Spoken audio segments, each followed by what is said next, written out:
The honourable member for Dartmouth South. Mr. Speaker, my question is for the Minister of Education and Early Childhood Development. When this government was rushing forward with the elimination of democratically elected school boards, they told parents to trust them, that they were fixing the administrative structure. Well, Mr. Speaker, that new administrative structure left hundreds of families scrambling to figure out how students were getting to the first day of school. Melissa Boudreau had one child whose bus to school was half an hour late, while her other child was left stranded without a bus to bring him home at all.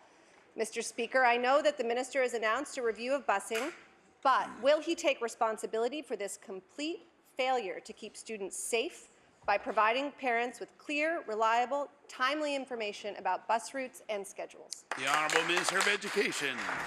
Thank you very much, Mr. Speaker. I mean, just to be clear, we know that these logistical challenges around busing are long-standing.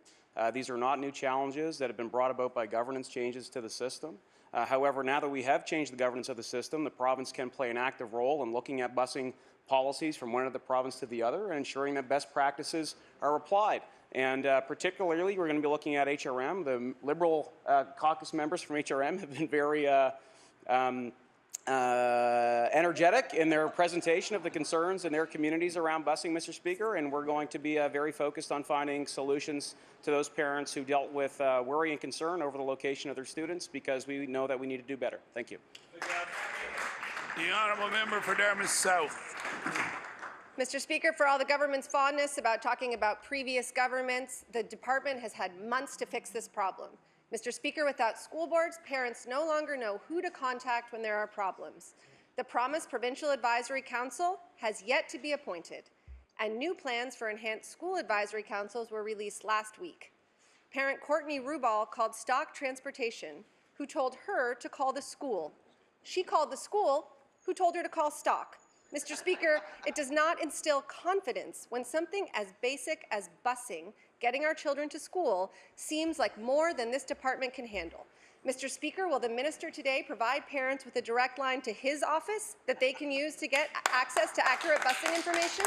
The Honourable Minister of Education. Thank you very much, Mr. Speaker. Stock Transportation did provide an apology to the public yesterday for these issues that happened.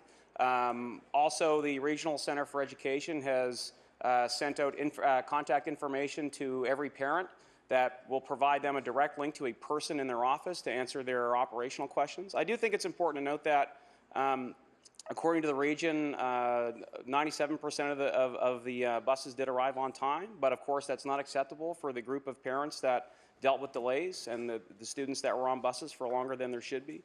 They should have been, Mr. Speaker, but the fact is we're very focused on finding solutions to this issue, and because of the new governance changes that we made, the province can actually play a role in improving that situation. Thank you.